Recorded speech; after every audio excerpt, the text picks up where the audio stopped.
नमस्कार दोस्तों, कैसे हो आप। उम्मीद करता हूँ अच्छे ही होंगे। आज मैं बताने वाला हूँ गौतम बुद्ध की एक कहानी, जिसे सुनकर आप सही फैसला लेना सीख जाओगे। नमस्कार दोस्तों, स्वागत है आपका इस वीडियो में। हमारी जिंदगी में कई बार हम खुद को एक मुश्किल घड़ी में पाते हैं। कई बार हमें बड़े फैसले लेने पड़ते हैं, लेकिन हमें यह नहीं पता होता है कि वह सही है या गलत। क्या उस फैसले का परिणाम हमारे जीवन में खुशियाँ लाएगा या मुसीबत। लेकिन कई बार हमारे पास सही निर्णय लेने की सुझाव नहीं होते और हम जल्दबाजी में फैसला कर लेते हैं, और उन फैसलों की वजह से हमारी जिंदगी सुखमय हो सकती है या फिर हमारी जिंदगी नरक से भी बढ़कर हो सकती है। इसलिए सही फैसला लेने की क्षमता हमारे जीवन में सफलता हासिल करने के लिए आवश्यक है। तो चलिए आज के इस बुद्ध कहानी के माध्यम से जानते हैं कि जीवन में सही फैसले कैसे लिए जाए, और यह भी कि सही निर्णय लेने का तरीका कौन सा है। तो बिना किसी देरी के कहानी शुरू करते हैं। दोस्तों, कई साल पहले की बात है। एक छोटे से राज्य में एक बौद्ध भिक्षु निवास कर रहे थे, जिन्हें सभी जगहों पर उनके ज्ञान के बड़े चर्चे थे। वो बौद्ध भिक्षु बहुत ज्ञानी थे। उनके पास लोग बहुत दूर दूर से आते थे ताकि वे उनसे अपनी समस्याओं का समाधान प्राप्त कर सके। उनके पास कोई भी कैसी भी समस्या लेकर क्यों ना आए, वह समस्या का समाधान अवश्य करते थे। जब भी वह किसी समस्या सुनते तो उस समस्या को बड़े ही ध्यान से सुनते, समझते, उसमें लीन हो जाते, और उसके बाद कुछ देर के लिए वो आंखें बंद कर लेते हैं और समस्या के बारे में अच्छे से सोच विचार करते और उसके बाद उसका समाधान देते। ऐसे में कोई भी व्यक्ति उनके बारे में केवल एक ही बात सोचता था, शायद इन साधु के पास कोई ऐसी चमत्कारी शक्तियां हैं जिससे ये समाधान पूछते हैं और उसके बाद हमें वो समाधान बताते हैं। एक बार एक युवक ने उन महाराज से पूछ भी लिया, क्या आपके पास ऐसी कोई चमत्कारी शक्तियां हैं जिसके कारण आप हमारी समस्याओं का समाधान करते हैं, या आपके पास ऐसी कोई दिव्य दृष्टि है जिससे आप हमारी समस्याओं का समाधान खोज पाते हैं। उस युवक की यह बात सुनकर वह साधु जोर जोर से हंसने लगे, लेकिन उन्होंने उस युवक की बात का कोई जवाब नहीं दिया। उसके कुछ दिनों बाद उस राज्य में एक बड़ी अजीब सी घटना घटी। उस राज्य में एक बुढ़िया औरत रहा करती थी, जो अपने पूरे घर में अकेले ही रहती थी। उसका कोई न था। उस राज्य से होकर चार मित्र अपने घर की ओर जा रहे थे। वे लोग दूसरे नगर में काम करके पैसा इकट्ठा करके अपने गांव की ओर जा रहे थे। यह बात बहुत पुराने जमाने की है, जब यातायात के साधन ना हुआ करते थे, इसलिए वे लोग पैदल ही यात्रा किया करते थे। इसी कारण वो चारों मित्र अपने अपने धन को इकट्ठा करके अपने गांव की ओर प्रस्थान कर रहे थे। उन चारों ने अपना अपना धन एक छोटी सी पोटली में रखा था, और उसी पोटली में उन सबकी सारी कमाई थी। तभी उन चारों मित्रों में से एक मित्र कहता है, मित्रों, इस तरह से यदि हम अपना धन अलग अलग रखेंगे तो इसमें हमारा धन चोरी हो सकता है। क्यों ना हम अपना सारा धन एक ही पोटली में रख दें, जिससे हम सब इस पर ध्यान भी दे सकते हैं और हमारा धन सुरक्षित भी हो जाएगा। और जब हम अपने गांव पहुंच जाएंगे तो हम वहां पर अपना अपना हिस्सा इसमें से ले लेंगे। इन तीनों मित्रों ने उस युवक की बात मान ली और वे सभी मिलकर अपना धन एक ही पोटली में रख देते हैं, और वे सभी मिलकर अपने गांव की ओर आगे बढ़ते चलते हैं। काफी समय बीत चुका था और अब रात्रि होने वाली थी। तभी आगे चलकर रास्ते में उन्हें एक घर दिखाई दिया, जहां पर एक बूढ़ी औरत रहा करती थी। रात्रि का समय भी हो चुका था और उन चारों मित्रों को रात में रुकने के लिए कोई ना कोई जगह की आवश्यकता भी थी। ऐसे में उन चारों ने मिलकर ये योजना बनाई कि वह लोग आज रात इसी घर में ठहरेंगे। इसलिए वे चारों लोग उस घर की ओर आगे बढ़ते हैं। उस घर का दरवाजा खटखटाते हैं। तभी सामने से एक बूढ़ी औरत दरवाजा खोलती है और उन चारों मित्रों से एक मित्र हाथ जोड़कर उस बूढ़ी औरत से कहता है, माता जी, हम अपने गांव की ओर जा रहे थे, लेकिन यहाँ रास्ते में ही रात हो गई है और अब हम इतनी रात में सफर नहीं कर सकते। इसलिए हमारी आपसे विनती है कि हम आपके यहाँ पर एक रात रुकना चाहते हैं। सुबह होते ही हम यहाँ से चले जाएंगे। उस बूढ़ी औरत ने काफी देर सोच विचार किया और उसके बाद वो बूढ़ी औरत कहती है, ठीक है, तुम आज रात के लिए यहाँ पर रुक सकते हो, मुझे कोई दिक्कत नहीं। मैं खाना बनाने जा रही हूँ, कहो तो तुम लोगों के लिए भी बना दो। उन चारों ने सहमति जताते हुए कहा, बिल्कुल। उसके बाद उन चारों मित्रों ने धन की पोटली उस बूढ़ी औरत को थमा दी और कहा, माताजी, इस पोटली में हमारे साल भर की कमाई है। हम चारों ने अब तक का अपना सारा कमाया हुआ धन इस पोटली में रखा है और अब हम इसे आपको सौंपते हैं, क्योंकि यह हम चारों से ज्यादा आपके पास सुरक्षित होगा। हम बस इतना चाहते हैं कि यदि हम चारों में से कोई एक व्यक्ति इसे लेने आए तो आप इस पोटली को उसे मत देना जब तक कि हम चारों एक साथ इस पोटली को लेने ना आए। तभी वो बूढ़ी औरत कहती है, ठीक है बेटा, यदि तुम चारों एक साथ आओगे तभी मैं इस पोटली को आपको सौंपूंगी। और वैसे भी आप लोग तो सुबह यहाँ से चले जाने वाले हैं, मैं आपको सुबह ही यह पोटली थमा दूंगी। वह धन की पोटली उस बूढ़ी औरत को थमाकर चारों मित्र निश्चित हो जाते हैं। जब उनका धन सुरक्षित है और वे लोग खाना खाकर सो जाते हैं, अगली सुबह जब वह चारों उठते हैं तो सभी लोग अपनी आगे की यात्रा के लिए तैयारियां शुरू कर देते हैं। उन चारों नौजवानों में से एक नौजवान थोड़ा सा बदमाश था। वह अपने 3 मित्रों से कहता है, भाइयों, इस बूढ़ी औरत ने हमारी रात भर खातिरदारी की है, हमें अच्छा भोजन खिलाया, सोने के लिए अच्छी जगह दी, रात भर यहाँ सर छुपाने के लिए एक अच्छा मकान दिया और हमने अब तक उसके लिए कुछ भी नहीं किया। वह बूढ़ी औरत अकेली ही खेतों में काम कर रही है। क्या हम सभी यहाँ से जाने से पहले इस बूढ़ी औरत की मदद नहीं कर सकते? उस बदमाश नौजवान ने मन ही मन ये योजना बना ली थी कि वह किसी तरह से भी उस बुढ़िया से पोटली हासिल करके ही रहेगा। बाकी के तीनों मित्र उसकी बातों में आ जाते हैं और वे सभी मिलकर उस बुढ़िया की मदद करने अर्थात खेतों में काम करने के लिए चल पड़ते हैं। वे सभी मिलकर खेतों का काम कर ही रहे थे कि तभी वह बदमाश नौजवान अपने बाकी तीनों मित्रों से कहता है, मित्रों, मुझे जोरों की प्यास लगी है, मैं जरा उस बूढ़ी औरत से पानी मांग कर लाता हूँ। वह बाकी मित्र भी अब काफी थक चुके थे, उन्हें भी जोरों की प्यास लगी थी, इसलिए वह तीनों मित्र उसे वहां से जाने की अनुमति दे देते हैं। जैसे ही वह बदमाश उस बूढ़ी औरत के पास पहुंचता है, वह उस बूढ़ी औरत से कहता है, माताजी, अब हम यहाँ से जा रहे हैं, कृपया करके हमारे धन की पोटली हमें वापस दे दे। इस पर वो बूढ़ी औरत कहती है, नहीं नहीं, जब तक तुम चारों एक साथ ना हो तब तक मैं भी पोटली किसी को भी नहीं दे सकती। तुम ही ने तो कहा था कि जब तक हम चारों एक साथ ना हो तब तक यह पोटली किसी को नहीं देनी है। तभी वो बदमाश उन तीनों की तरफ इशारा करते हुए कहता है, ले आओ। उन तीनों ने सोचा कि हमारा मित्र हमारे लिए पानी लाना चाहता है, इसलिए वह हमसे आज्ञा मांग रहा है। तभी उन तीनों मित्रों ने इशारे में उस युवक से कहा, हाँ हाँ ठीक है, ले आओ। यह देख उस बुढ़िया को यह लगने लगा कि अब यह चारों यहाँ से जा रहे हैं और यह अपनी पोटली मांग रहे हैं, इसलिए उस बुढ़िया ने वह पोटली उस बदमाश के हाथों में रख दी और वह बदमाश उस पोटली को लेकर वहां से चला गया और बाकी के तीनों मित्र अपने खेत के काम में व्यस्त हो जाते हैं। कुछ देर बाद जब वो तीनों खेत का काम करके वापस लौटते हैं और बुढ़िया से कहते हैं, माताजी, हमारा मित्र जो यहाँ पानी लाने आया था वह कहाँ गया? इस पर वो बुढ़िया कहती है, क्या वो पानी लाने आया था? पर वो तो कह रहा था कि हम चारों जा रहे हैं, कृपया करके हमारा धन की पोटली हमें थमा दे। तब तीनों बड़े आश्चर्य होकर उस बुढ़िया से कहते हैं, माताजी, हमने भला कब कहा वो पोटली मांगी थी? हमें तो प्यास लगी थी और हमने पानी के लिए इशारा किया था।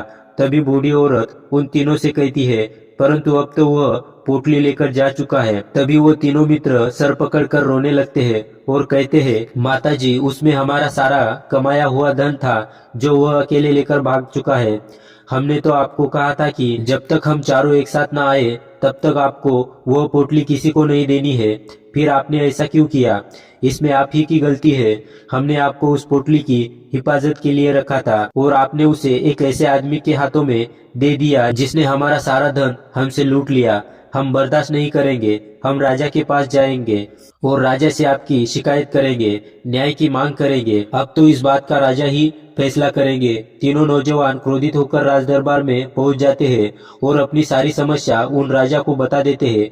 जब वो राजा उन तीनों नौजवानों की बात ध्यानपूर्वक सुनता है तो वह तुरंत ही उस बुढ़िया को राज दरबार में पेश होने का आदेश देता है। राजा के आदेश पर राजा के सैनिक तुरंत ही उस बूढ़ी औरत को राज दरबार में पेश करते हैं और राजा भरी दरबार उस बूढ़ी औरत को दोषी करार कर देता है और कहता है, तुम्हें वो पोटली वो अकेले व्यक्ति को नहीं देनी चाहिए थी।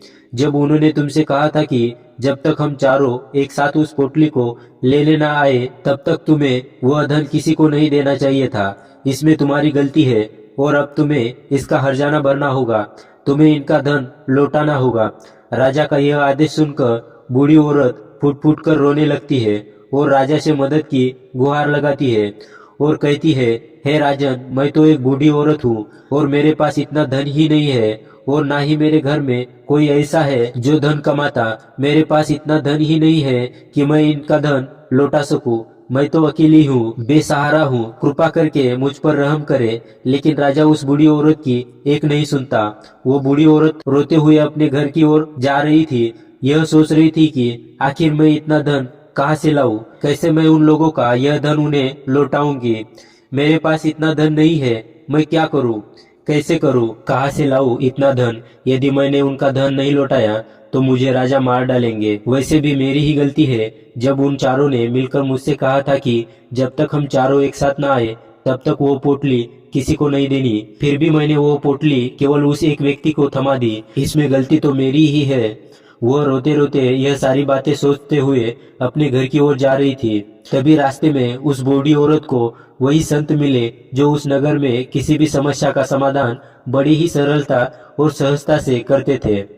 उन्होंने उस बूढ़ी औरत से कहा, क्या बात है बेटी, क्यों रो रही हो? इस पर वह बूढ़ी औरत उस संत को सब कुछ सच सच बता देती है और कहती है कि हे महाराज, इसमें गलती तो मेरी ही है। उन चारों ने तो पहले ही कहा था कि जब तक वे चारों एक साथ ना आए तब तक वो पोटली मुझे किसी को नहीं देनी है।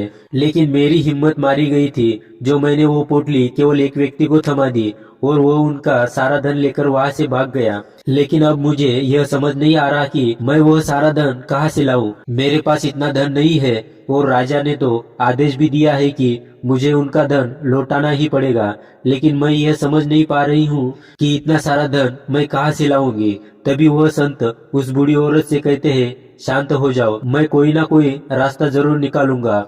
इतना कहकर वो संत वहीं पर बैठ जाते हैं, ध्यान करने लगते हैं। कुछ देर के लिए आंखें बंद कर कर सोचते हैं, विचार करते हैं। मौन रहकर वह समस्या का समाधान निकालते हैं और उसके बाद उस बूढ़ी औरत से कहते हैं, बेटी, राजा ने फैसला किया है वो बिल्कुल गलत है। आपने जो किया इसमें आपकी कोई गलती नहीं है। राजा का फैसला गलत है। उन संत के इतना कहने पर बूढ़ी औरत चुप हो गई और यह सोचने लगी कि आखिर राजा का फैसला कैसे गलत हो सकता है। राजा तो सभी के लिए न्याय ही करते हैं और वह कभी किसी का बुरा नहीं करते। फिर आखिर आज राजा का फैसला कैसे गलत हो गया? उन संत और बुढ़िया की बात आसपास के खड़े लोग सभी लोग सुन रहे थे और वे लोग भी बड़े अचरज में थे, क्योंकि राजा का फैसला कैसे गलत हो सकता है। राजा ने तो बिल्कुल सही फैसला लिया है। इस बूढ़ी औरत ने ही गलती की है। उन चारों का धन केवल एक ही को थमा दिया। ऐसे में इस बुढ़िया को उनका धन तो लौटाना ही होगा। राजा ने गलत फैसला कहा किया है। तभी वो संत उस बूढ़ी औरत से कहते हैं, जाओ और राज दरबार में कह दो कि हे राजन, आपका फैसला गलत है और सही क्या है गलत क्या है इसका फैसला मैं करूंगा। पहले तो बूढ़ी औरत इतनी हिम्मत ही नहीं जुटा पा रही थी कि वह राज दरबार में जाकर भरे राज दरबार में राजा को यह कहे कि राजन, आपका फैसला गलत है। लेकिन जैसे तैसे उसने हिम्मत जुटाई और वह वापस राज दरबार लौटी। उसने डरते हुए भरी राज दरबार में थर आवाज में कहा, हे राजन, आपने जो फैसला किया है वो फैसला गलत है। इतना कहकर उसने राजा को सारी बात सच सच बता दी। उस बूढ़ी औरत की बात सुनकर राजा बहुत क्रोधित हुआ। राजा ने उस बूढ़ी औरत से कहा, कौन है वह संत जिसने मेरे फैसले को गलत बताया है? क्या उन्हें नहीं लगता कि मैंने सही निर्णय लिया है? मैं हर रोज कई निर्णय लेता हूँ, कई फैसले करता हूँ, लेकिन आज तक कभी किसी ने मुझसे यह नहीं कहा कि मेरा फैसला गलत है। यदि उन संत ने मुझे सही फैसला न सुनाया, उन्हें फांसी की सजा दे दूंगा। यह बात पूरे नगर में फैल गई। सभी लोग ये जानने के लिए हैरान थे कि आखिर वो साधु ऐसा कौन सा फैसला सुनाने वाला है जो राजा से भी उचित होगा, जिसमें सबके लिए न्याय होगा। राजा ने अपने सैनिकों को तुरंत ही आदेश दिया कि जाओ और संत को राज दरबार में लाओ। राजा की आज्ञा के अनुसार वे सैनिक तुरंत ही उन संत को लेने के लिए निकल पड़े। वे लोग कुछ ही देर बाद उन संत को लेकर राज दरबार पहुंचे। राज दरबार में सभी लोग उपस्थित थे और सभी लोग उन संत के फैसले का इंतजार कर रहे थे। उस संत को देखकर राजा कहता है, महाराज, आपको ऐसा क्यों लगता है कि हमने जो फैसला किया है वह गलत है? इस बुढ़िया ने यह वादा किया था कि वह चारों लोगों को एक साथ ही वह पोटली दे देंगी, फिर आखिर इसने अपना वादा क्यों तोड़ा? इसने यह गलती क्यों की? इसने केवल एक ही को पोटली थमा दी और वह उनका सारा धन लेकर यहाँ से भाग गया। तो क्या इसमें इसकी गलती नहीं है? क्या इससे इनका धन नहीं लौटाना चाहिए? इस पर वह साधु बड़ी विनम्रता से राजा से कहते हैं, हे राजन, यह आपका फैसला था, लेकिन मैं आपसे कुछ कहना चाहता हूँ। इस पर राजा कहता है, ठीक है, कहिए, आप क्या कहना चाहते हैं? इस पर वह साधु बड़ी विनम्रता से कहता है, हे राजन, जैसा कि वादा किया गया था कि वो पोटली एक साथ उन चारों को दी जाएगी, तो अभी तो यह केवल 3 ही है, चौथा कहाँ है? तो इनसे कहिए कि यह लोग यहाँ से वापस जाए और अपने उस चौथे मित्र को यहाँ लेकर आए, तभी इनको धन वापस किया जाएगा। और वादा भी ऐसा ही किया गया था कि जब तक चारों लोग एक साथ ना हो तब तक उनका धन उन्हें लौटाया नहीं जाएगा। और यदि यह बूढ़ी औरत इन तीनों को धन लौटा देती है तो यह बूढ़ी औरत अपना वादा तोड़ देगी और यह सही नहीं है। इसलिए यदि आप चाहते हैं कि इनका धन लौटाया जाए तो पहले इनसे कहिए कि यह लोग जाए और अपने उस चौथे मित्र को यहाँ पर वापस ले आए। उस राज दरबार में हर कोई इस बात को सुनकर बहुत खुश हुआ। सभी ने उस संत की बहुत तारीफ की। राजा भी उस संत के इस फैसले से पूरी तरह से सहमत था। राजा तुरंत ही उस संत के सामने सिर झुका लेता है और हाथ जोड़कर उनसे कहता है, हे महाराज, आपका यह फैसला इतना सही कैसे हो सकता है? आखिर यह बात मेरे दिमाग में आई क्यों नहीं? मैंने इन बातों को इस तरह सोचा क्यों नहीं? तभी वो साधु उस राजा से कहते हैं, हे राजन, आपके पास और भी काम होते हैं, आप दिन भर व्यस्त रहते हैं और आपको जल्दबाजी में फैसले लेने पड़ते हैं। आपने इस मामले को सुना, समझा, लेकिन इसे देखने में आप गलती कर गए। इससे आपने केवल ऊपरी तौर पर देखा, आपने इसकी गहराई तक जाने का प्रयास तक नहीं किया। यदि आपने इस मामले की गहराई को देखा होता, समझा होता, तो आप भी इसी नतीजे पर आते। जब तक हम किसी मामले के गहराई तक नहीं जाते तब तक हम उसका सही समाधान नहीं निकाल सकते। लेकिन हम में से अधिकांश लोग तो अपने फैसले केवल जल्दबाजी में लेना चाहते हैं, भले ही वह मामला कितना भी गंभीर क्यों ना हो। हमें तो बस अपना हक चाहिए, हमारा नाम होना चाहिए, भले ही फैसला हमारे लिए आगे चलकर हमारे लिए नुकसानदायक क्यों ना हो। लेकिन हम तो उस मामले की गहराई तक जाने के लिए सोचते तक नहीं। तभी वो राजा उस संत से कहता है, हे महाराज, क्या आपके पास कोई दिव्य शक्तियां है? क्या आपके पास ऐसी कोई चमत्कारिक शक्ति है जिसे आप सवाल करते हैं और बदले में वह आपको जवाब देती है, जिस कारण आप सटीक और सही समाधान बता पाते हैं? राजा की यह बात सुनकर वो संत मुस्कुराने लगे और राजा से कहते हैं, हे राजन, यह सवाल मुझसे कई लोगों ने पूछा है और मैंने कभी किसी का कोई जवाब नहीं दिया, लेकिन आप इस राज्य के राजा हैं, इसलिए मैं आपके इस प्रश्न का उत्तर देता हूँ। आप में से कई लोगों को यहाँ ऐसा लगता है कि मेरे पास कोई ऐसी शक्तियाँ है जिससे मैं बात कर सकता हूँ, जिससे मैं कोई भी समस्या का समाधान पा सकता हूँ। लेकिन मैं आप लोगों को एक बात सच सच बता देता हूँ, मेरे पास ऐसी कोई शक्तियाँ नहीं है। मैं तो केवल हर मामले की गहराई तक सोचता हूँ, उस बात पर विचार करता हूँ, और जब मैं विचार करता हूँ तो मेरे सामने कई सारे समाधान आते हैं, और जो समाधान मेरे सामने आते हैं मैं उन पर भी विचार करता हूँ, उनके बारे में भी गहराई तक जाता हूँ, और जब मुझे लगता है कि इस समस्या का समाधान यही होना चाहिए, तभी मैं समाधान उस व्यक्ति को दे देता हूँ ताकि वो अपनी समस्या का समाधान कर सके। अब आप ही सोचिए, आप जल्दबाजी में यह फैसला कर उस बुढ़िया का जीवन पूरी तरह से बर्बाद कर देते। हमारा पूरा जीवन केवल एक फैसले पर निर्भर करता है। यदि वो फैसला सही हुआ तो हमारा जीवन अच्छा बन जाएगा, और यदि वो फैसला गलत निकला तो हमारा जीवन नरक से भी बदतर हो सकता है। इसलिए यदि आप सही और सटीक फैसला लेना चाहते हैं तो आपको मौन रहना सीखना पड़ेगा। मौन रहकर उस पर विचार करना सीखना होगा, क्योंकि हमारे फैसले ही हमारा भविष्य तय करते हैं, हमारी जिंदगी का अगला पड़ाव तय करते हैं। फिर चाहे वो फैसले छोटे हो या बड़े, वही हमारी जिंदगी को निर्धारित करते हैं। इसलिए सबसे पहले हमें सही फैसले लेने के लिए मौन रहना सीखना आवश्यक है, उन पर विचार करना आवश्यक है। और जब आप ऐसा करते हैं तो आपके सामने एक ही समस्या के कई सारे समाधान निकल कर आते हैं। और जब आप उन पर गौर करेंगे तो आपको यह समझ में आएगा कि उन फैसलों का समाधान कैसा होना चाहिए, उस समाधान से आपको क्या फायदा होगा और क्या नुकसान होगा, या उस समाधान पर सोच विचार करने पर आप उसे समझ सकते हैं। और तभी आप यह निर्णय भी ले सकते हैं कि क्या यह समाधान उचित रहेगा या नहीं। और यह सब संभव हो सकता है यदि हम कम बोलना शुरू करें, अब पूरी तरह से मौन हो जाए। इसका अर्थ यह है कि आप भीतर से शांत हो जाए। और जब आप भीतर से शांत होने लगते हैं तो आपका मन स्पष्ट होने लगता है, साफ होने लगता है, और आप किसी भी चीज पर सोच विचार कर सकते हैं। और जब आप भीतर से शांत होने लगते हैं तो आप ऊपर से भी कम बोलते हैं। और जब आप धीरे धीरे कम बोलने के आदी हो जाते हैं तो आप साफ और स्पष्ट तौर पर सोच और समझ पाते हैं। आपके विचारों में शुद्धता आ जाती है, जिससे आपको यह साफ और स्पष्ट दिखने को मिल जाता है यह कौन सा फैसला सही होगा और कौन सा फैसला गलत होगा, आपको उस परिस्थिति में क्या करना चाहिए और क्या नहीं करना चाहिए। लेकिन हम में से अधिकांश लोग अपने आप को सही साबित करने के लिए, अपने आप को ऊंचा साबित करने के लिए अत्यधिक बोलते हैं। और इतना बोलते हैं कि हर कोई उनकी बातों को गंभीरता से नहीं लेता। उन्हें ऐसा लगता है कि मानो ज्यादा बोलना ही हमारे लिए हमारा शस्त्र है। लेकिन वह यह भूल जाते हैं कि वह अत्यधिक बोलकर मूर्ख बन रहे हैं। लोग हमारा मजाक बनाते हैं, हमें मूर्ख समझते हैं, हमसे दूर रहने लगते हैं क्योंकि उन्हें हमारी बकबक अच्छी नहीं लगती है।